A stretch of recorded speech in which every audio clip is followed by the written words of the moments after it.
Salute is a program for and about men and women who have served our country. Our program includes news about the laws that affect veterans, information on benefits and services, and news from veterans organizations. And now, our host, Bob Peters. Hello and welcome to Salute. I'm your host, Bob Peters, and with me today is Mr. Al Spinks, who is a Navy veteran, World War II, Vietnam, Korea. You've been around, my friend. You originally, you live in the Villages now. You're part of the I gotta get this right, Veterans of Underage Military Service. Because I don't want Al coming after me. Right. And so tell us a little bit about yourself, where you're from originally, and how old were you when you went in? Well, I'm from Fort Mill, South Carolina. And I quit school and joined the Navy because I was afraid the war was going to be over before I old enough to get in. And so I signed the papers myself and went into boot camp. And from boot camp, went right into Norfolk to shipboard training for the destroyer escorts, which is a little brother for the big destroyers. And from there, our first action there was at the German submarine off New York.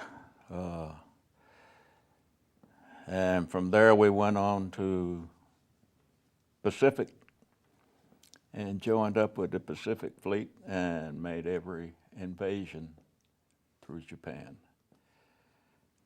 Lingayen Gulf was the first one in the Philippines. And we got shot up a little bit there and bombs. But we did have a running battle with a Jap submarine, but we won. We sunk her. Big one. You know, I know a little bit about the submarines. A good friend of mine was a submariner. And just through history, in World War II, they were all like diesel, so they had to come up every once in a while, right? That's right. Not like today, they can stay down there forever, it seems. But when you went in to basic, did you pick your career choice, or we should explain what you were. You were considered a frogman, right? Or an explosives? Not at first. No. Not at first. No, I was a gunner's mate. Let's go to the beginning then. I was a gunner's mate on the destroyer escort. And all during the war, I was gunner's mate. When the war was over, after cleaning up Japan, we made Iwo Jima, Okinawa, and in Japan. And incidentally, the skipper of my destroyer escort was Franklin D. Roosevelt, Jr. Oh. And Tokyo Rose had us on the radio lots of times, how he got killed and how his ship was sunk and so on. But it was fun to listen to her. But when the war was over, come back and was put in 1945, put the ship out of commission. And of course, was out of the Navy then, and took a motorcycle and went to East Coast, went back to South Carolina and re-enlisted. And then I went to deep sea diving school. And after diving school, I went to the explosive ordnance disposal school. And from there, it was explosive ordnance disposal and diving for forever. Very interesting job. I'm a little interested. You went in at 16, is that what you told 14. me? 14? 14. And you got away with it? Yeah. What did you do? Was the birth certificate or? No, when I went back with the papers signed, enlistment papers, I remember the chief only come in once a week for the recruiter in Fort Mill, the big town. And he says, well, where's your birth certificate? I said, I don't have one. He said, well, you know, little South Carolina town. He says, is your birth recorded in the family Bible? Sure. The whole family's in there. Births and all pertinent information. He said, okay, get on the bus. And from there, I went to Columbia, South Carolina, went through all the indoctrination and physicals, and wound up in Bainbridge, Maryland for boot camp. And from boot camp, I went to Norfolk, shipboard training for a destroyer escort. Mm-hmm. And from there, the fight started. So when you got from the destroyer, you said you got out and then went back in, right? Only for the trip across country, because when the war was over. Now you're already old enough to join, right? No? Not quite. But when the war was over and we put the ship out of commission, so everybody, not everybody, but the ones with enough, at that time they called it points, overseas combat and everything else, so they discharged you. So the shipmate of mine, we bought motorcycles and took off. When I got back to Carolina and hung around there for a few days, and reacquainted and re-enlisted. And I think when I went to diving school, that was in 45, 46. Wow, before I was born. Maybe 17 years old, I guess, then. And from there, after diving school, was the explosive ordnance disposal school. It's all part of the same training curriculum. Mm-hmm. And from there, we would set up a team in COM 10, which was the Caribbean. And there we had plenty of work, because World War II, there was German torpedoes, mines, all sorts of mine warfare, underwater warfare. And our job was to clean them up, and the bombing range. Wow. And it was a very interesting job there. There was one of our gunboats, I think his name was Charleston, was torpedoed right before the end of the war. And they towed it into Curacao to the Navy base. And it eventually sunk there. So the Dutch are pretty good salvage people, and they were cleaning it, make sure they got all the ammunition cleaned out, and then they was going to cut the ship up and bring it up, scrap. But they cut into one magazine down there, and it was loaded with 6-inch projectiles. Uh-oh. Somebody in Washington told them they had them all by count. So we had to go down and do the rest of the cleanup, but not the salvage. We just got rid of the explosives. And that was the start of the EOD part. At that time, it was just called ordnance disposal. Mm-hmm. And later on, they changed the name and put explosive ordnance disposal on it. And from there, went back to about 4 years down there. Went back to refresher course in Indian Head, Maryland at the EOD school. What the hell I got on? I see, I went to Japan. And there we cleaned up all the Korean mess. And the Korean mess, the whole sea was the Chinese had put mines out there, Russian mines. So there was another big job to clean up. So we had a lot of them. In fact, this agency out of Washington had word that there was a torpedo, a Russian torpedo up in the Kurils on the beach. So we had to join the CIA and go up there and go ashore, get that torpedo, safe it, and bring it back. So we got the torpedo, and the Russians never knew we were there. Really? Never knew we were there. So we got the torpedo back, it was safe, and sent it back to Indian Head for the what they call it, the Explosive Investigation Unit. And they took it all apart and found out what made the Russian torpedoes tick. And that was pretty interesting, but everything over there was.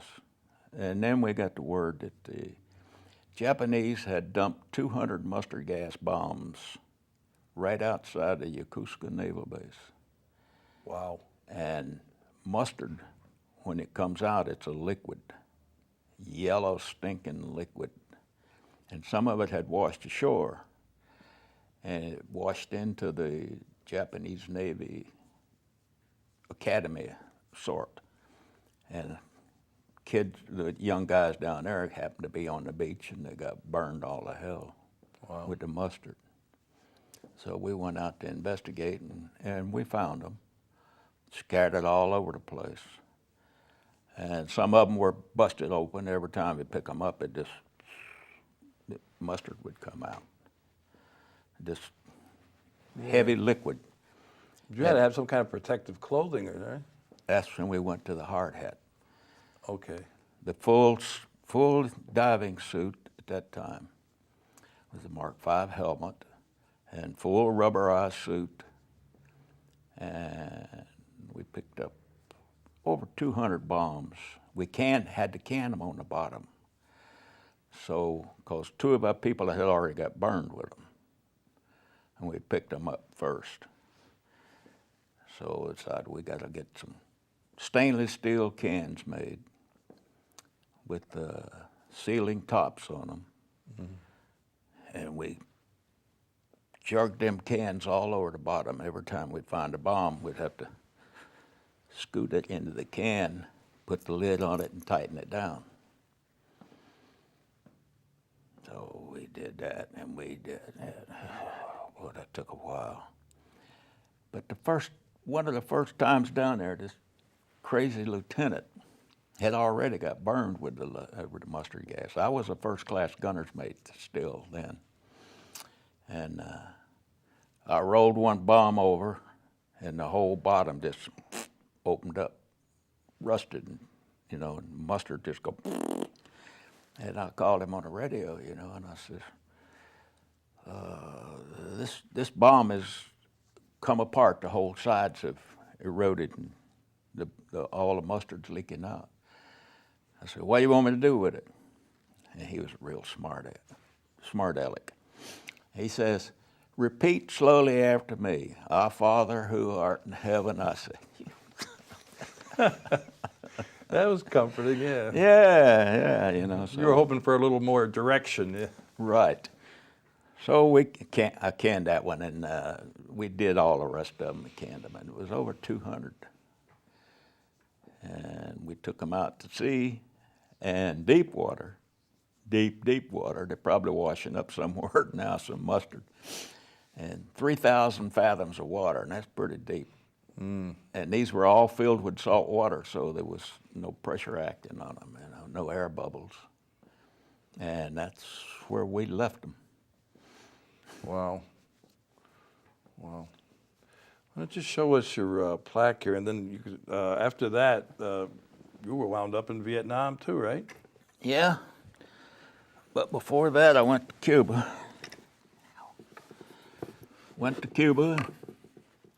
Had some fun down there with Castro. Yeah, I bet. He gave you a cigar or two, did he? No, the old admiral I had was a good guy. He was the guy that brought MacArthur out of the Philippines on his PT boat, Admiral Buckley. He was a lieutenant then. And he didn't take no stuff from nobody. And had a Marine colonel that had the Marine detachment there we had on the base, and security around the fence. And they would go out, and old Admiral Buckley had big old pearl handle pistols, and they'd go out at night and take one of their tanks with the big searchlights on them, and go out there and put them searchlights on the Cubans, and of course the gun follows the searchlights. And then Cubans raised hell. Castro went to go to the UN, and yak. Nothing was ever done, really. So we set off. Buckley wanted me to do something spectacular with explosives. I was a commissioned officer then. So I told him, I said, well, I can build a nuclear weapon simulator. Uh-oh. He said, okay. So the first one we built over in the salt flats close to Cuban fence and set it off right after dark. And the way I had it rigged up, so it would, all explosives in the bottom, full of diesel oil, and a tube in it with white phosphorus, grenades in the tube. So when set it off, and it made a perfect stem, and a mushroom, and we had a photo flash bomb up there on the post. And the photo flash bomb went off, and all the white phosphorus, of course, spread everywhere. Everybody thinks you set off an atom bomb. And Buddy, the UN heard about that one the next day. Yeah, I'll bet. No sense of humor with those people. No, huh? Castro didn't have any sense of humor at all. So about every couple of months there, we'd set off another one just for the hell of it. But that was a fun trip too. Yeah, I bet. Let's see, and then after that, I went into special warfare. One of my old skippers come down, and he was going to be the chief of staff for all the special warfare on the East Coast. So he said, I want you to come up there and work for me. I said, okay. So that's where I got into the special warfare and the UDT and SEAL, because we were staff for them. So then the big job was swimmer delivery vehicles. That's what we call them now. They call them SEAL delivery vehicles. But we had built some 4-man boats, and that was our underwater attack boats. We'd carry them on the deck of the submarine and get within striking distance and take off from the submarine and do your dirty work or clean work and come back to the submarine and lock it back on deck and lock back into the submarine and have some coffee and donuts. Nowadays they have a craft like that right inside a submarine, no? And then open a lock and it can go out that way? I helped design that one. Did you really? Well, it transferred later on to the West Coast for that reason. And we took an old missile boat, the rigless missiles, that never worked for crap anyhow, but they had the hangars on deck, and they could open up underwater. They could run the SDVs out right from inside after we flooded the chambers. Yeah, and that way they never even knew you left the sub. Never.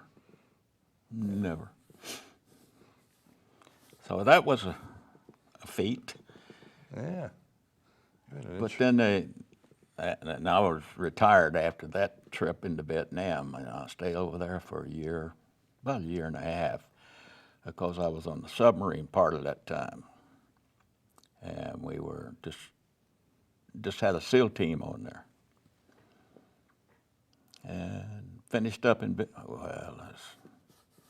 a lot of things in Vietnam that was fun. I had a company of so-called river commandos, Vietnamese Navy. And we were all the way down in the Delta, as far south as you could go. And that was really in swamp country. So we had a lot of fun down there. Yeah, I'll bet. A lot of fun down there. And then from there I went on to Channel Lake, California for my, what we call the Twilight Cruise. Finish up your 30 years. And so there we did more work on the SDVs and the freshwater lakes. And we built lots of booby traps and things like that for our friends.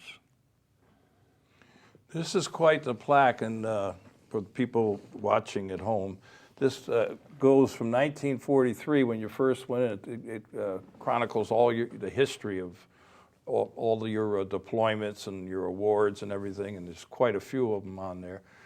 I'd like to tell me a little bit about those Bell helmets, because I remember SeaWorld when I was a kid, you know, and the people putting them things on going down with the air tubes and everything. Yeah. Tell me, they still use them, or tell me a little bit about them. Well, they've got newer versions now, but the old Mark V helmet is still in use in some places. And my first dive with them was on a barge there in the Anacostia River. And there ain't nothing but slop down there. There's only about 15 feet of water. I got over there with a full rig on, that's over 200 pounds, and didn't know what I was doing.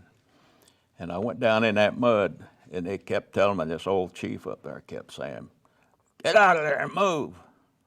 I couldn't move. I was stuck in the mud. Yeah, it's easy for you to say, Chief. Yeah. So he chewed me out because I couldn't do that. So after that dive was over, that was just a orientation dive. And then I started learning the secrets, and you could swim with that rig on, you know.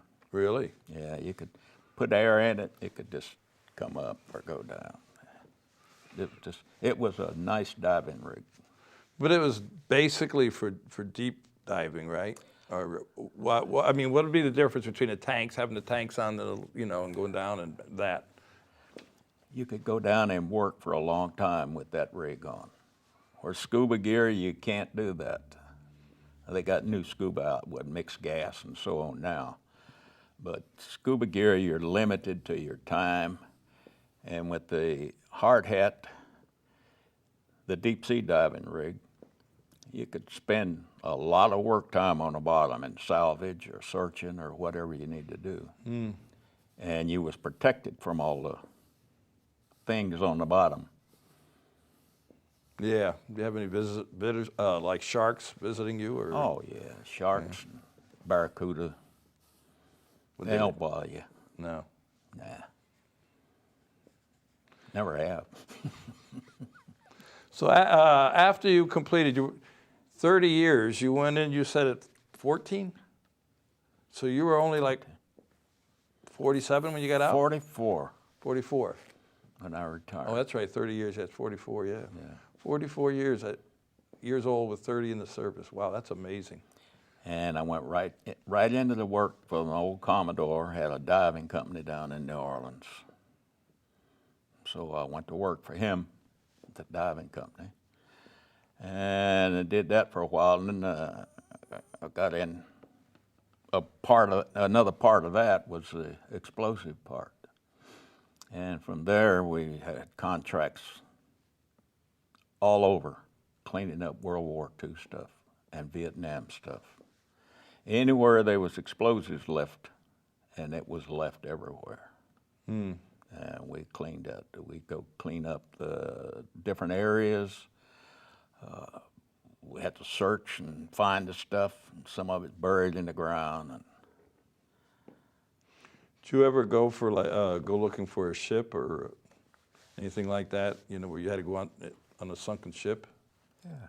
Yeah. Yeah, we had 2 tankers worked on. It wasn't hard to find them. Yeah. They blew up, and but the salvage on that, the one in Ireland, took 2 years. It was a French tanker, but I was contractor on that, consultant. I was out of the Navy at that time. And let's see, there was one in San Pedro that blew up. Did you have to blow any of them up to sink them? No. No. No. The one in Ireland, we had to blast several parts of it so we could refloat it, because it was too much. And the keelson had everything tied together, and the keelson was about 8 feet thick. solid steel on it. This is 200 and something barrel, 200 and something thousand barrel tanker. So the bow was easy enough to get rid of. It was still sticking up. We just blew all the connections and the kilts in there and towed that out to sea and dumped it. It sank easy. And then the midsection had to cut it apart. And that's where we used explosives. Mm-hmm. And as soon as we finally got it cut and all the holes were patched up, and we lost one diver on that because he was burning a hole in a void, which was an air pocket in there. But he screwed up. He burned a hole down in the bottom of it. And of course, all the gas from the torch rose up to the top. Then he went up there to burn a hole. Well, that didn't work too well. It blew up and killed him. Mm. But, you know, that's the hazard of the game. Yeah, unfortunately. Yeah. So you retired, and now you're living in the villages, and Yes. Enjoying life a little bit, I hope. Yes. And you know, I'm almost out of time here. Okay. So, you know, you would recommend the Navy to a young person going out there? Yes. Yeah. Anything in the special warfare. See, there's no more UDT teams, but the SEAL teams, the explosive ordnance disposal. Before we go, you started where and you ended up where, because it's all there, but people can't really see all that. You started out as what do they call, seaman? Or Apprentice seaman. apprentice seaman, and you rose to the rank of? As soon as I graduated from boot camp, I was seaman second class. Now, that was big time, right? Yeah. And then over the years, I was a chief pet all through the different stages. I was promoted on time. And when I was a chief petty officer, I was picked for commission. And going from chief petty officer was a team chief, so you ran everything. So they commissioned me as an ensign. And that was what we call getting busted. Really? Because you didn't have any authority at all. Yeah, And they call that the SLJO, but I can't tell you what it was. But we'll leave that as a mystery. But quickly, we're out of time. You retired as a lieutenant commander. Lieutenant commander, and I want to thank you for coming on the show, Al. Thank you. Unfortunately, we're out of time, and I want to thank you for what you did for our country. You know, guys like you are role models. Can I hang this on for chest protector? We'll get somebody's going to shoot us? Yeah. Well, we have to go. So gotta get to this. all our veterans out there, our active military and their families, we salute you for all you do. Till next time.